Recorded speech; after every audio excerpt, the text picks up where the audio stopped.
Hi. Hi, guys. Hello, everybody. It must be Friday, 6 o'clock, and we're starting our live chat again, our discussion. And this week, we're talking about, is asking for help a sign of weakness? Ooh. Is it, or is it not? So, guys, we will give you another minute to get your notification, join us live. And let us know if you're already watching. Please let us know if you can see us okay and if you can hear us, because that's important. Yeah, we'll definitely appreciate your comments because that will help us to improve the quality of our live chat so all of us can enjoy it. We always enjoy it. So, guys. No, we do. Definitely we do. And yes, let us know. Come on, thumbs up, hearts, anything. Just let us know we're okay. You can hear us okay. Because we need to know. Oh, we have a hello from a Facebook user. We don't know who it is. That must be from my group. Brilliant. Yes, we have someone saying hello. So Fantastic. it looks like we are good to go. I think so. Perfect. So, guys, this week is weakness. No, it's weakness. I'm talking rubbish now. It must be fun. It must have a sign of weakness. And before we introduce our special guest tonight, think of if you have any questions, because this is a topic that a lot of people struggle with. There's misconception about it. And yeah, you have opportunity to ask questions, especially if you are a male. Because we know, as a general, more girls are more likely to ask for help. Is it because we are weaker? Or is it because we wire differently? Or is it are we weaker? Well, yeah, that's the question, the whole thing. So yeah, guys, if you have any questions, have them ready. Think about it as we go along. And yeah, so guys, we have a special guest for you tonight. Ta ta ta ta.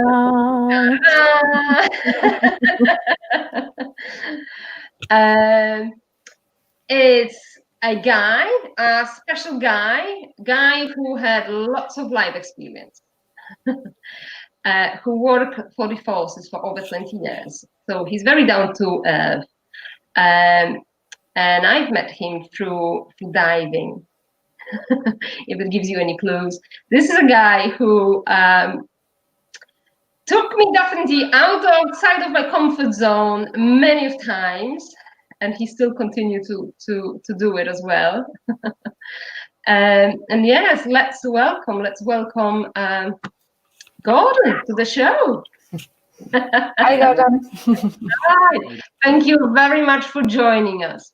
You're welcome, no trouble at all. Yeah, it's a pleasure to have you. And I know you're busy, and I know it's not always easy to come on a live show. So thank you very much. Much appreciated. No trouble. Yeah. So, Ange. Yes. Question. We have a question for Gordon, because we have few questions that we thought about. What can we ask a guy when it comes to asking help? So definitely we have a few questions and we would like to ask them. And first of my question is, what is the biggest obstacle for men when it comes to asking for help from your perspective? I find it really difficult asking for help because I class myself, and I've always thought of myself as a provider. So I provide assistance, I provide help in all of the jobs I've ever done. It's been me sorting things out for other people, and that's just automatic. You don't think about asking anybody else for help. You just find a solution, and that's just the way that I am. It's not. I don't think it's a sign of weakness. I just don't think to ask anybody else because I can find the solution myself. I'm so used to finding it for other people that when it's something I come across and go, ooh, I don't know how to do that, I'll find out. So I tend not to ask people for help. It's just one of them things. All right. So in other words, what I hear is that you're saying that you're finding the strength within yourself, even though if you sometimes you can't find it straight away, immediately, you give yourself a time to just figure this out. Yeah. Absolutely. Take a step back, stop, breathe, think, act. Is normally, you can't do something, stop and think about it, calm yourself down, find a solution. And it's much easier if you step back a little bit first, gather yourself, and then move forward again. You can solve just about anything you want if you need it. And I very rarely turn around to people and go, I don't know what the answer is.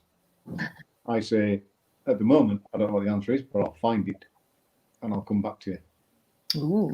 And I like what you're saying, and I like that you're very independent and you like to find your own answers. But what comes to my thinking is it actually, if there is something sometimes that you don't know the answer, would it be quicker to ask somebody who actually have the answer? Oh, definitely, absolutely. Yeah. A prime example is yourself. I was quite happy doing exercises that I've been doing for 30 years, not realizing that time's moved on.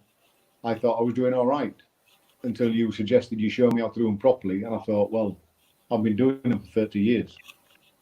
But as soon as you went, now you need to just tweak that and just tweak that, I felt a lot better. I don't feel bad for doing them wrong because I was doing them as I was shown years ago. But times change, things change. The delivery changes. So you can adapt and change. I think asking others for help is a good thing. It is. Can you actually ask for help subconsciously?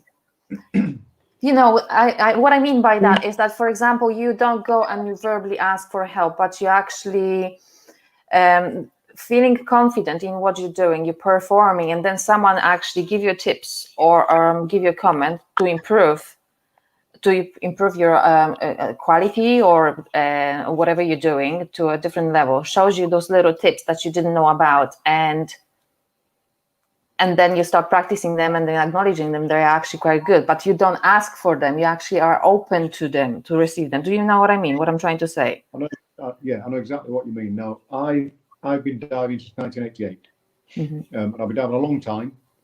I dive with other people, and I pick tips up all of the time. There's better ways to do things than I do them, and other people may have been taught differently. They may have just come across something differently, or a different environment, diving in a different environment, and you see them and think, "Ooh, I could do that," and then you adapt your diving skills to match theirs, and you gather all the good stuff from people around you. So yeah, that, I suppose, that is gathering help without actually asking for it. But there are occasions when you're diving and you see somebody and they come out of the water and you go, "How do you do that? Because I can't do that." And they'll then show you. So there are occasions when you just can't work out how somebody's doing something, so you have to ask. But you can pick things up, you soak things up all the time. And if you stop learning, it's not good. Always learn. Good. Does that answer the question? Yeah, it's really good. And like I said, we learn from it all the time if we actually open to learn. And let me go to comments, because we have some comments. I don't know if you can see them. Let me show them on the screen. So we have Hi Star. I believe that's for you, Gordon, because it cannot be any worse. Hi, Mariusz. Thanks. Hi, Mariusz.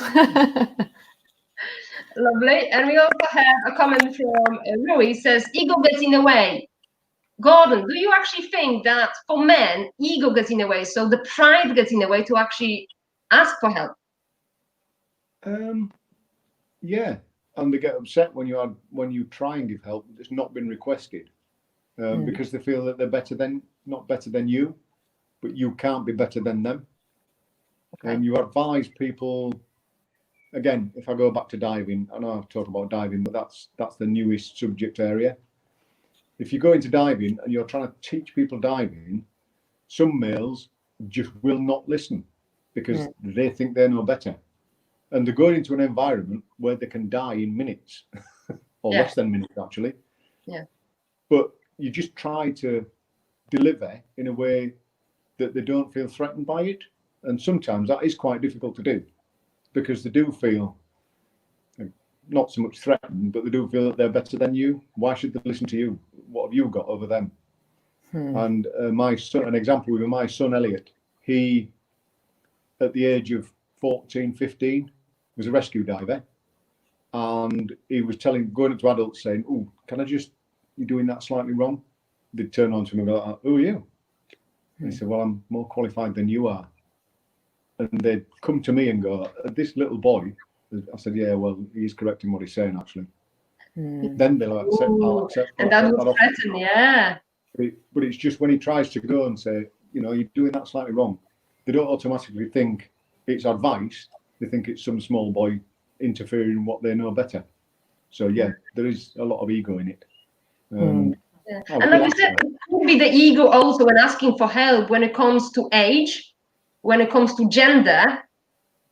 There might be, because like you said, people would not necessarily want to take advice from a teenage boy. Yeah, I understand that. So I'm a bit Victorian in my views and attitude. So I open doors for ladies all the time. I don't have a problem with that. If I see a lady carrying any heavy objects, I will offer to carry them for her. If I'm struggling with 3 heavy objects and there's a lady there, I would never consider asking a lady to lift something for me, because that's not a sex thing.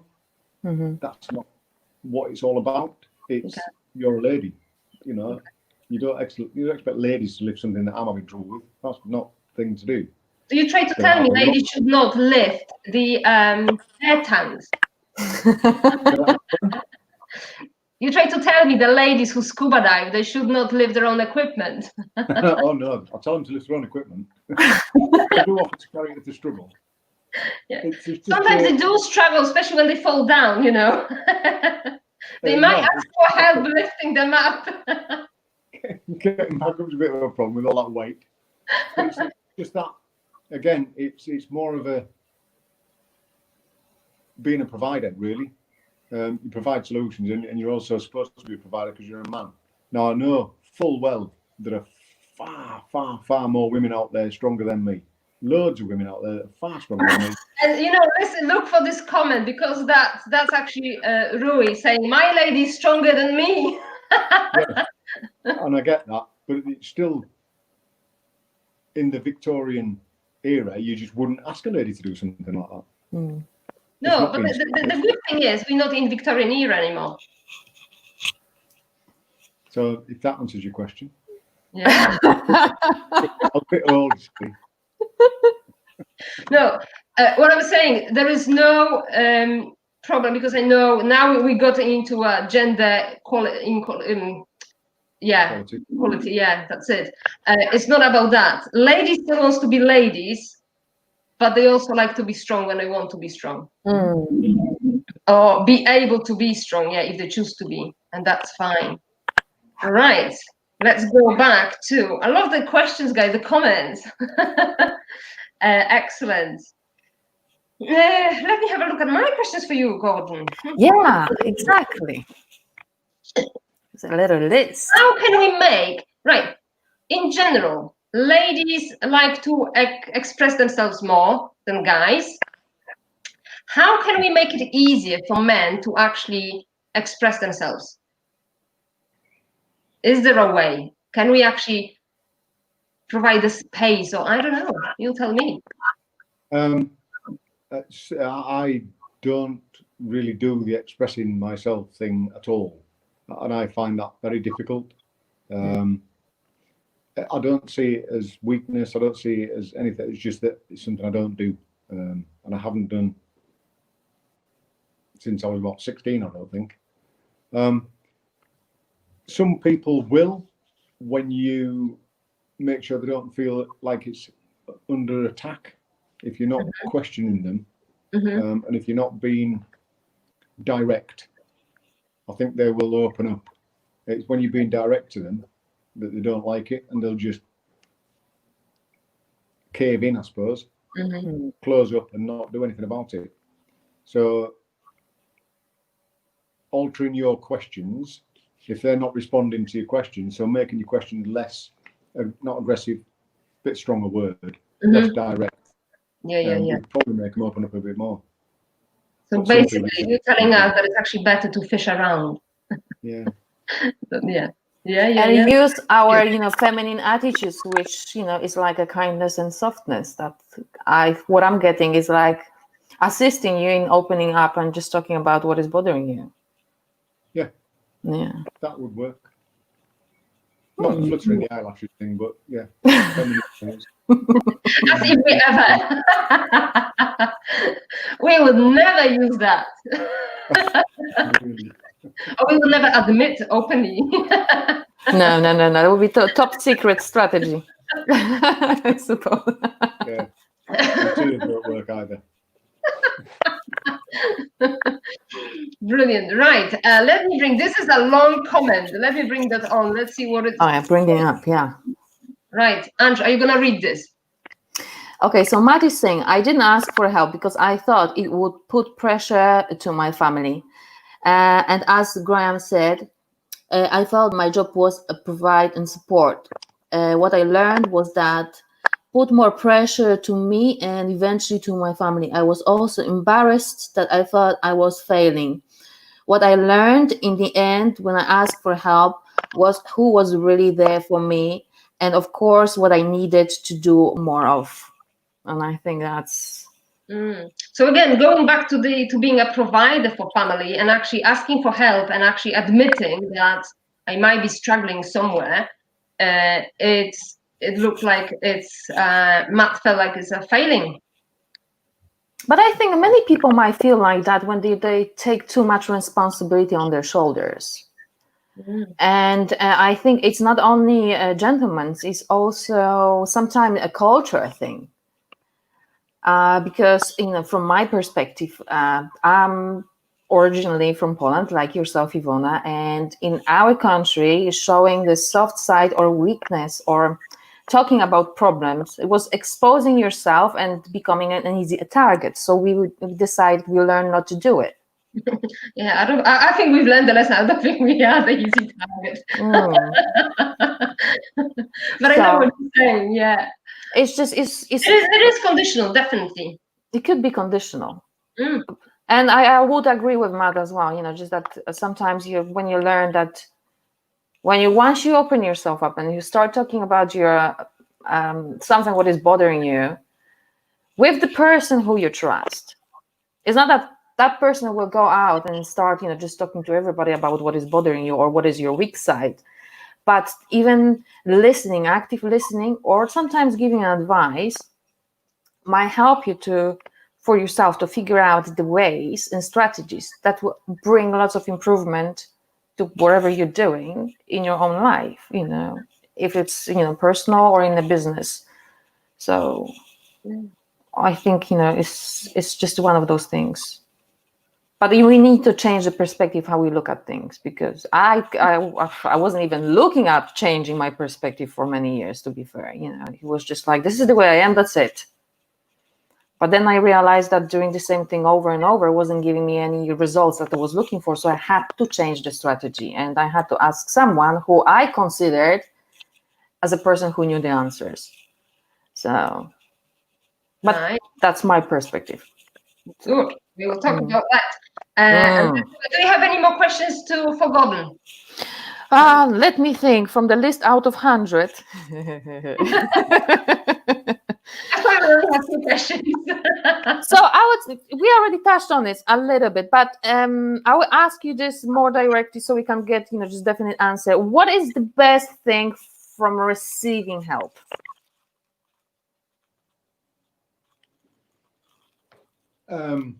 I think if you've requested help or not, it doesn't matter. Once you get help, you've got a euphoric feeling, because somebody's actually provided a solution that you didn't have. And it builds a level of trust, or it increases the level of trust if you've got trust anyway. If somebody just offers you information that's irrelevant, you're not going to listen to it. If you've got a problem or you need a solution and somebody offers that solution, you're going to feel gratitude for it, but it's also going to build a little more trust in your relationship, no matter what that relationship is. A work relationship with IT problems, somebody walks in and says, oh, you got that slightly wrong, just change that a little bit. You go, okay, that's fine, thank you very much. Now I know I can ask you to do something because you know how to do it. And you can build up on a trust level. Does that make sense? Yeah, it does. Yeah, 100%. Yeah, but it's good what you said about the trust, because we go to people for advice or for help, for answers, people that we do trust, and we trust that they actually can help us to figure out the answer. So yeah. There's one thing that is popping into my head. There was someone, I don't remember exactly who it was, but it doesn't matter now. They said that never discard a people who you're talking to, because sometimes even the most stupid person, I'm putting this in the bracket, okay, can say something that you will take it and you will remember for the rest of your life. So sometimes there is someone, just you might think, oh, well, they don't know nothing. But sometimes they can just give you this golden nugget. There will be something. Absolutely. What will give you, just a massive insight. I work on the principle that there's no such thing as a stupid question. There's only a question you don't know the answer to. So never be embarrassed about asking a question. Somebody will know the answer, even if you don't. But don't feel you're being stupid because you've got to ask the question. It's something you do not know. The person you're asking may not know the answer, but it's not about feeling ridiculed, feeling beneath somebody else. It's just something you don't know. And that's what I tell everybody when you come into diving or teaching them IT or doing anything with them. Just remember, there's no such thing as a stupid question. Only a question you don't know the answer to. Okay. Very nice. Even emotional level, there you are. Oh. Yeah, that's true. Go on. What do you have on the list? Out of 100.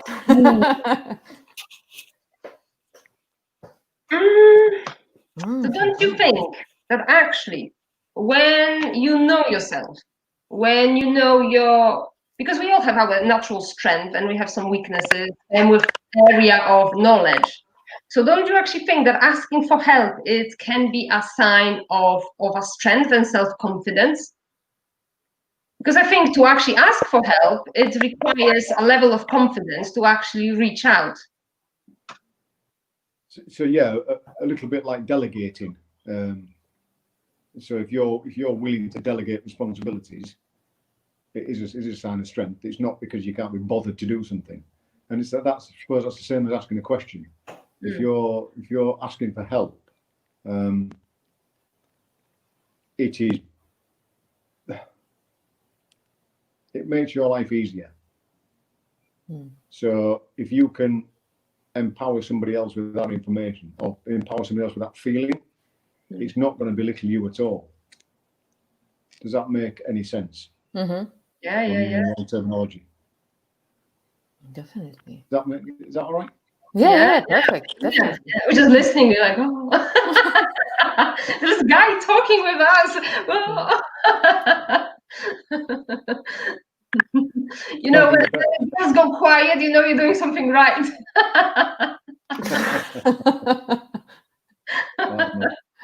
It's just because we're just analyzing and just taking deep what you're saying. That's what it is, Yeah.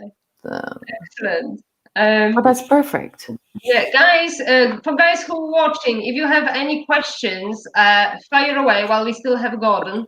And yeah, let us know if actually you find this conversation useful, to having a guy who's down to ground, he's not woo-woo, wishy-washy, he's a proper guy. And yeah, it makes it really very real. So that's Okay, brilliant. so I think this is a perfect time for my question now, huh? We have another question. Oh yeah. All right. So, could you tell me what would you say to other man who is hesitating to reach out for help or support? If you knew they really need it. If it's something you need help with, anything you need help with, ask. It's a bit like the no such thing as a stupid question. There's no such thing as a request that's not going to get fulfilled.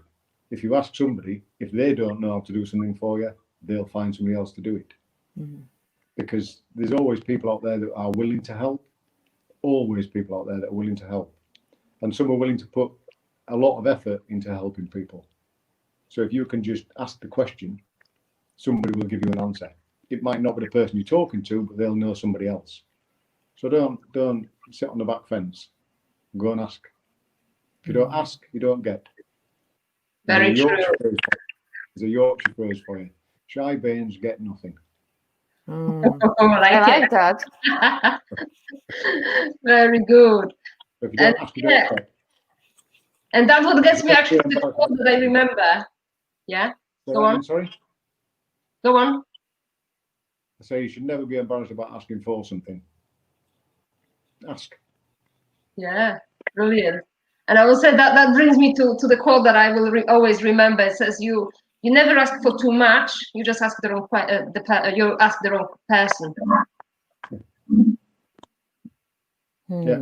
Tomorrow, as long as you ask somebody, they'll pass it on to somebody that can help.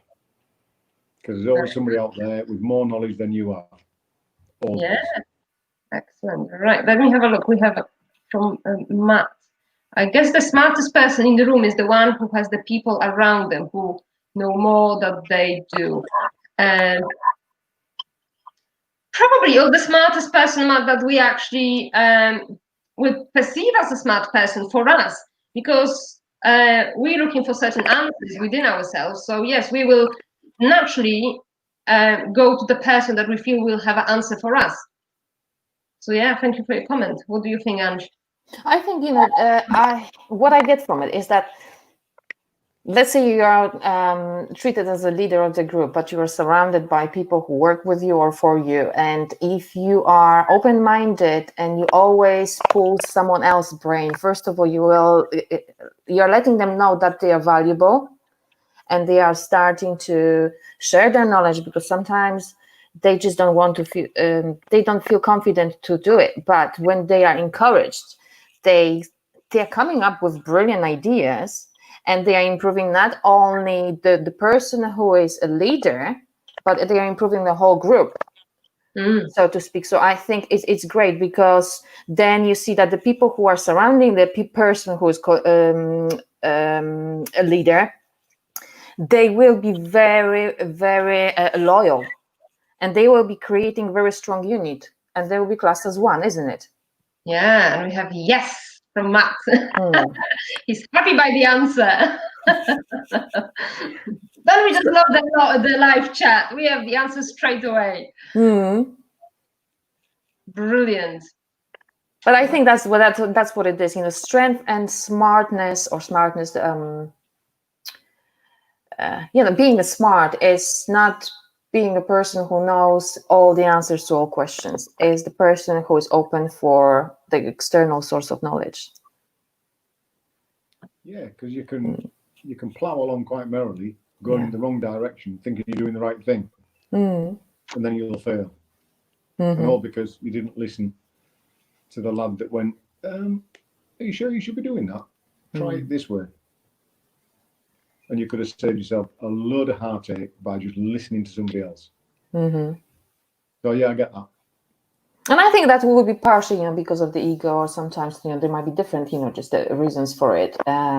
Sometimes age, because first we just, I think I do believe, just this could be one of the factors. Sometimes we just don't want to listen because we think we know the answers to all questions. But as we get older, we get wiser, and then we start opening ourselves up to someone else's wisdom.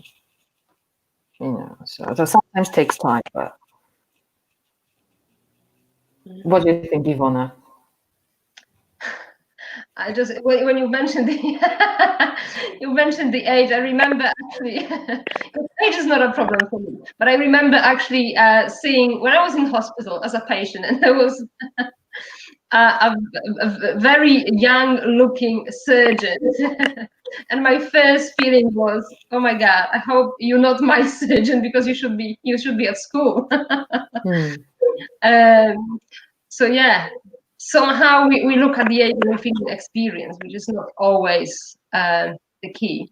But yeah, definitely. But it's knowing, it's understanding the knowledge level. It's and like you said, Gordon, with Elliot being so young, and he had the knowledge, but people not necessarily would listen to him only because he was so young. And I 100% just agree with that. What I've expressed was just my own perception, my own way of looking at things when I was younger. So obviously I'm not talking on behalf of someone else, only myself. And I had this vision that the younger person probably cannot know what the older person do know. So I wasn't taking this to account. But obviously my perception changed over the time, and now I see things differently. But like I said, I was just talking about, just about myself. So Yeah. I was one of those rotten ones. You still are.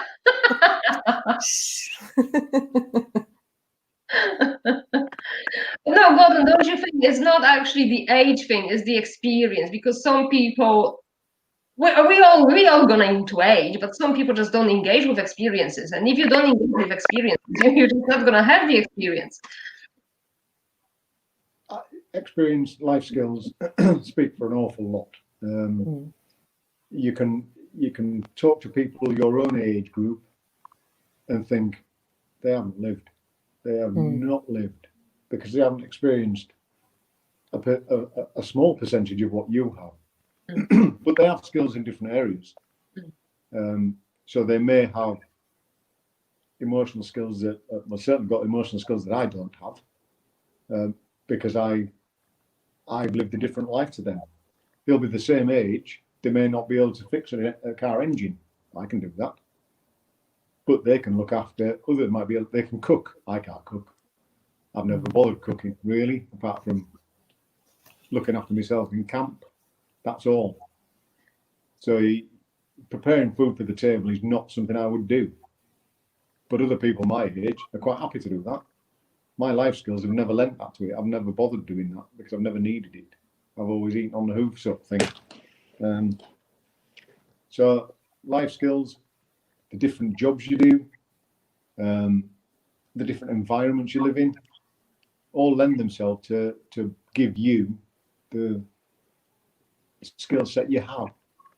And you can't deny that, but you can always add to it.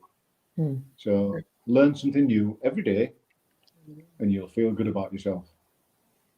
There you go. I really like that. I really like that. We like to learn, don't we? Yeah. But then again, that leads us to the fact that you have to be open-minded, because sometimes you think just well, not myself, of course, but I'm too old to learn new things. But I think this is the thing, that it's another a limiting belief, where if you believe that you can learn all your life, you're going to be learning all your life. And there is so many people who are taking on new skills. They're learning new skills, and they never finish. They're like students for all their life. And there are people who are much younger, and for example, they decide not to take just any more on because they think they know enough. And obviously, with this mindset, they're not going to be able to absorb any sort of information or even take anything from experiences. Yeah. If you spent the next 6 months sat down, your legs would ache when you first started walking. If you don't learn anything for the next 6 months, your brain goes like that. Oh, I don't like this. I'm not used to it, because it's forgotten how to learn. It's stopped learning. So you need to keep learning. You need to keep your brain active as well as your body. You've got to keep your body active. But keeping the brain active will keep it learning. And if you try and learn something only small, something new every day, that's all you need. And it keeps you active. Physically as well as mentally. And young, and yeah. Well, it doesn't keep me young. I'm old. I get that. And I am old. But it's still, I can still run. I can still do the things I want to do. I can still dive. I consider myself relatively fit. I taught myself, or I was taught 4 years ago, how to free dive. So I learned how to hold my breath for 4 minutes, 15 seconds. Wow. Brilliant. But it was difficult getting there. And that was when you have to ask questions because you don't know how to do things. Your body wants to do things that you're trying to deny it.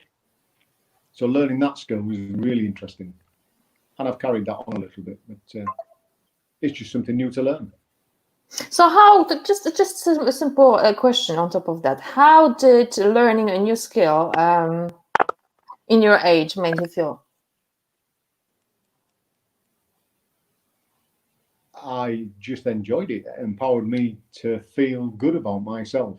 But more importantly, it meant I could do what I wanted to do, which was dive, without taking a heavy cylinder with me. Because it's getting too heavy and I'm too old. So the drive of it was learn free diving, improve my breathing, so I use less air, so I can stay in the water longer, but also get myself to a stage where I can get down to 20 meters, have a quick look around, then come back to the surface without putting on all the kit and all the rest of the stuff. I could just get in the water, go and do it, come back out. And I could do it again and again and again. Because with diving, once you've been down with breathing compressed air, you've got a surface interval where you've got to vent off nitrogen from your body before you can go back down again, or else you'll be ill. So free diving, you just go down, you've just taken one breath. Plus, it makes you feel a bit fitter. You know, you're not allowed to pull the "I'm too old" card till you hit 90. No, something I say to other people, though. Yeah. But this is very impressive, definitely. Is there anything else you're planning to take on sometime soon? I will continue to do free diving. I will improve on free diving. I'm going to be moving overseas shortly, so that will come into its own. I'm thinking about taking on tech diving, but I'd like the opportunity to learn about trimix and different gases. Whether I put it into practice or not, I don't know, but I'd like to learn about different gases and gas mixing.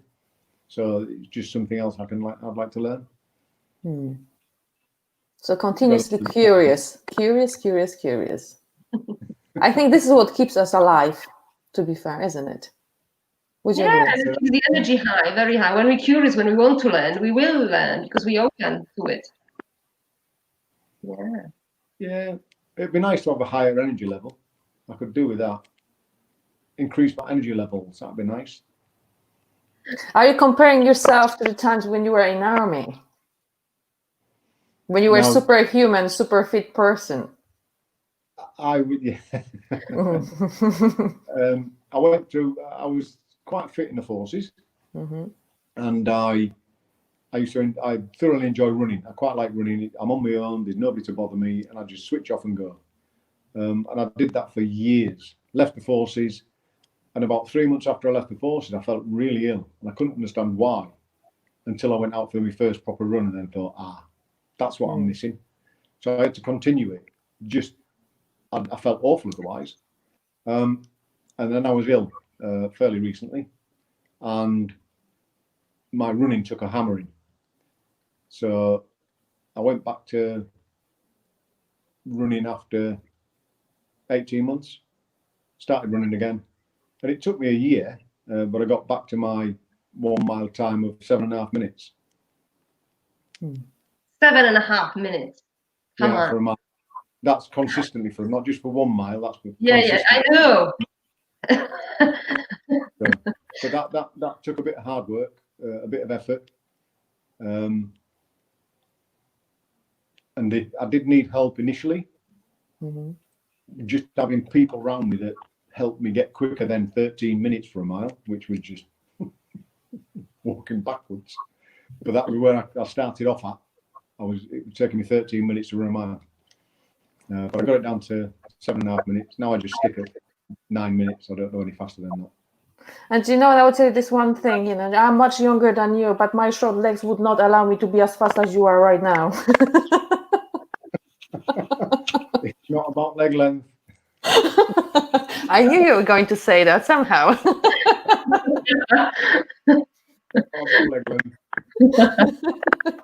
I was looking for excuse. You're just taken away from me. How we do it is not what you do it. It's not about Yeah. yeah. But that's the thing, you know. You got. I mean, you're really fit.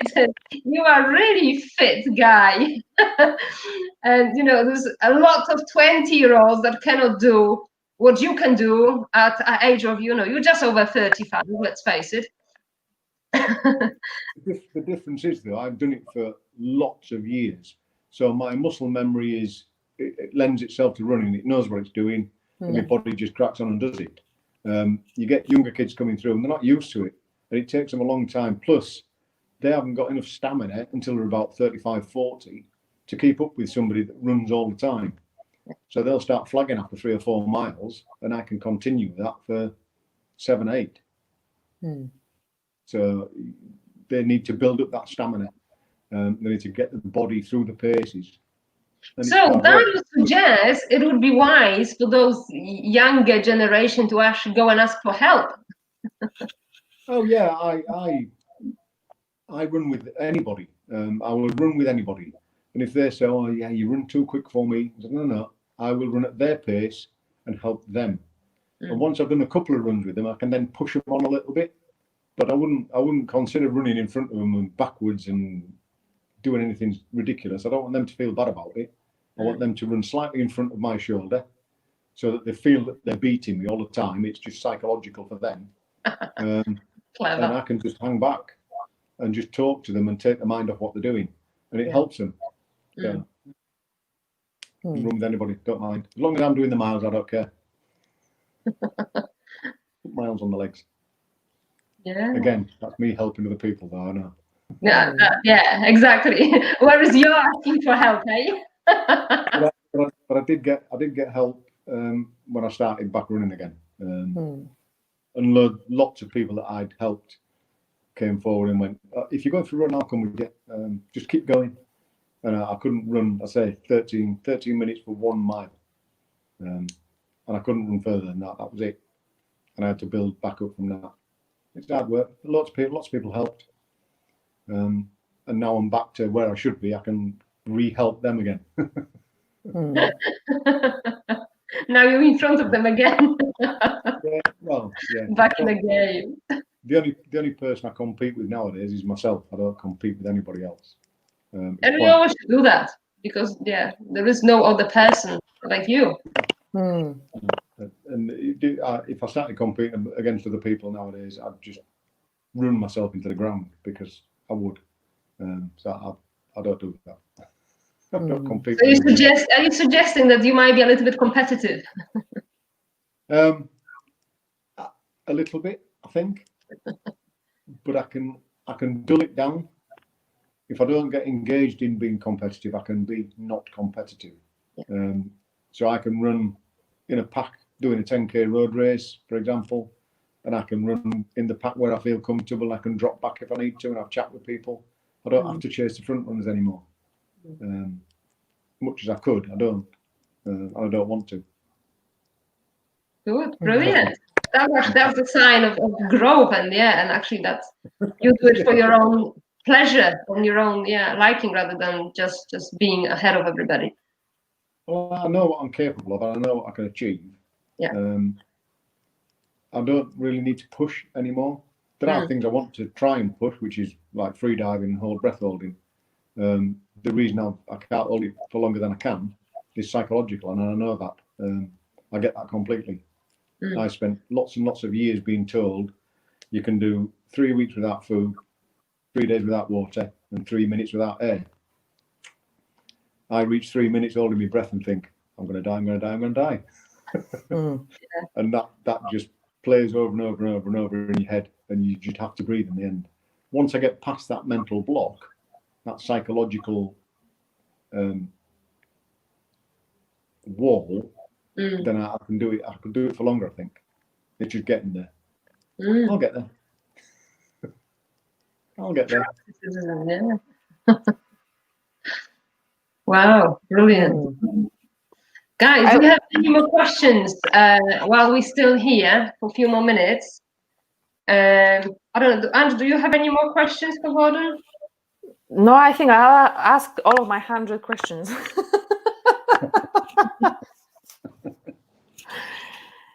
No, it was actually nice, really nice to hear all of those answers, because I personally just got so much of it, and I was also reading between the lines, and there was lots of things like, yeah, I get that. Yes, I do understand that. It does make sense. Yeah, that dot connects with this dot, and that dot leads me to this dot. So I do like, I really appreciate what you said, and I love the fact that you're sharing your own experience and how you look at things. And as I'm saying this, now I have a question that is popping into your mind. You said that you love helping others and you've been helped by others. But when you're helping others, do you feel that by doing that, you're helping yourself in any way? In some circumstances, yes. If I can use, diving again. I'm sorry. If I teach people well enough and I help them to become better divers, they'll dive with me.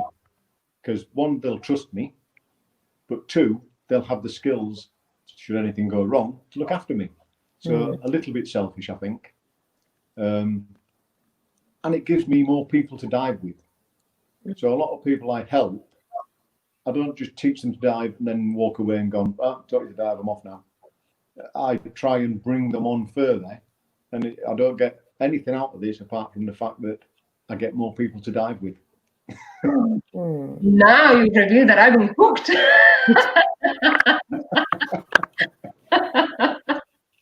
But I think it's really important, isn't it? You know, it's like a double bonus, to be fair. Yeah, it is double bonus. You both get something out of it. Yeah. I get the kick out of pushing the right buttons for people. Being an instructor was never in my remit. I never wanted to be an instructor. It was only when I got up behind other people thinking, well, just a minute, I want to be the person that's getting that feedback from somebody else. It's not wanting the glory. That's not what it's all about. It's getting somebody past their fears, getting them comfortable underwater, just making them feel good underwater. And you can see that in people. You can see the change, and you can see it instantly. As soon as they start to feel comfortable, you've got it straight away. And you can see the instant they become uncomfortable as well. So it's the same. You can look at people, look them in their eyes and go, ooh, not very comfortable anymore. Let's sort that out. And as I said, you get that. I get a lot from it. I get an awful lot from it. And it's, I suppose other people would class it as job satisfaction. Although it's not my job. Yeah. It's my pastime. Yeah. But that's what other people would class it as, I think, job satisfaction. And you get the same. You know, you get somebody to do something that they haven't done for years from an injury. They couldn't make a fist, for example, and you get them to do that. And you feel good about that. Yeah. They will, because they're doing something they can't do or haven't been able to do. But you also get that big pat on the back for yourself of, yeah, I did that. That you help to empower and facilitate that. Definitely, yes. And how many times? I mean, we've dived together, Gordon, and how many times you were about to push my boundaries, and I'll go and say, I'm really scared, and you said, yeah, I know, let's do it. Lots of people do it, and as long as you can get a bit of eye contact, get them close enough to you, calm them down, and if you're calm, and I like to think I'm relatively calm underwater, you calm other people around you, and other people will stay calm. It's the same as everything. So guys, if any of you watching and if you fancy taking scuba diving in Malta, Gordon is the guy to go to. Definitely. Anybody can do it. You just need to have the skill set. That's all you need. Yeah, and you next. Yeah, I'm already hooked. You know, I did see Ivona's video from underwater. You know, and I was like, oh gosh, this just looks amazing. It's a completely different world. the level of relaxation you can get, and when you try free diving, that level of relaxation is just unparalleled. It really is. You feel so free. So well, okay, where do I have to sign up? Then. Yeah, where do we sign? Yeah. I'm so completely. That'll be lovely. I'll teach you. It would be really interesting, just to learn something new. I'm very curious, but with me, it's like if I see something that I'm really interested in, I'm just into it, and I might find out later on that it's not for me, but I have to try out. Otherwise, it's gonna be on the back of my mind. Yeah. So I just already know that I want to try it, and I know I will try it. It's just a case of finding out when. You just can't resist. It's just You can't go through life thinking, what if? Yeah. If you want to do something, try it. You might not like it, but you tried it. Definitely. At least you know if you like it or not.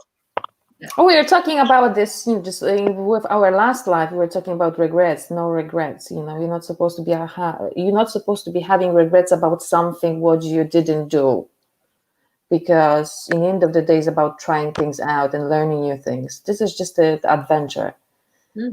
And if you basically you're at your just about to take your last breath, and you think just in your head what you experience in life, you just want to think, okay, I did that, this didn't work out, but it was fine. Oh, I did this and I did this, but you don't think, I wish I did that, I wish I did that. You don't have that kind of thoughts, and I think then you feel really fulfilled and satisfied. Now you've got to try things. If you've got the thought process of you want to try it, go do it. Whether you love it or hate it, doesn't matter. You've tried it. You chalk it up. And again, it's trying and asking the right person, asking the person who can actually shortcut your journey. Yeah, you do your research. Do your research. Go to people that know what they're talking about. I mean, you can actually buy all of the scuba diving equipment you want from a scuba diving store. You just go and buy it all. Yeah, so what, you know what I mean? It's pointless. This is exactly what I was going to ask you, but I wouldn't know what to do with it, to be fair.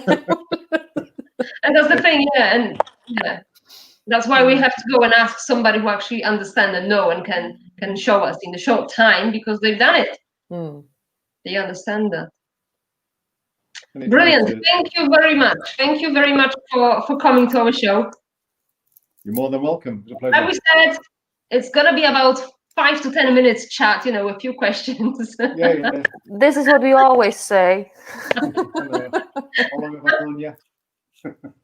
But it was really wonderful to have you here, to hear your expertise, your opinion, to listen about your fantastic stories and how you actually look into life. This is really inspiring. So thank you very much from myself and everybody else who's watching, because I do believe they feel exactly the same. Well, thank you very much for having me. It was a pleasure. Thank you. Once again, we have a comment, and it says, thank you very much. It's very interesting. So there we are. So you see, there is a confirmation. Ta-da! Brilliant. Fabulous. Thank you very much, Gordon. You're more than welcome. Thank you. Thank you. Excellent. Right. I think I'm gonna be signing up for diving soon. Very soon, You would like that, hey? Yeah. I love the video, you showed me, you shared with me, and it was just so amazing. I didn't expect to, first of all, to see, I didn't even realize that we could have this kind of quality of water and visibility in the UK. Oh, yeah. Yeah, that was, I think, the shock number one. And the other thing was just them on the live, that was just amazing. It's just like walking in the park, having lots of different animals walking there. It was different kind. Yeah. But exactly, it's asking for help, asking for support, for knowledge, finding those people that that make us go, hey, I want to know what you know. This is like a shortcut, isn't it? And obviously, like we just spoke to Gordon, and I would not go and just buy equipment from the store and just go and try to learn how to do diving. Even you don't know what you're doing. No. So definitely no. Asking for, asking people who know what we don't know. It speeds up the whole processes. 100%, and helps to avoid the big mistakes. Yeah. Although I'm not saying that making mistakes there's something wrong about it, but you can limit the amount of them, because sometimes when you make mistakes on the way to learn something, if you make them over and over and over, it puts you off and you stop learning because you can't put up with it anymore. But if you ask someone for advice and help, then they might give you the strength and the knowledge to get to where you want to get. Definitely. Much faster. Good. So guys, that brings us to announce that next week, let me get the banner right. What are we doing next week? Next Friday, which is 19th of June at 6 o'clock, we will be talking about alternative ways of healing. Do alternative ways of healing actually work? What are they? What are they? Yeah, how many do you know? And actually, do they do anything? And we will have another special guest bringing the experience and sharing with you. So you can ask questions as well. And that's going to be great. So yeah, that's next week. It's going to be fantastic. It's going to be fantastic. And I am sure that you're going to love our guest because she is amazing. Amazing at what she does. And yes, she's helping people to heal themselves in a very alternative way. But I'm going to tell you anything else about it. You will have to see it for yourself next Friday. Lovely. Right, guys, that's everything from myself and Ange. And we will see you next week. Definitely. Take care for now. And thank you very much for joining and for asking questions. And I hope you enjoy it as much as we do. We always enjoy interacting with you. So thank you very much from us. And we are wishing you a wonderful rest of the Friday and fantastic weekend. See you later. Bye. Bye-bye.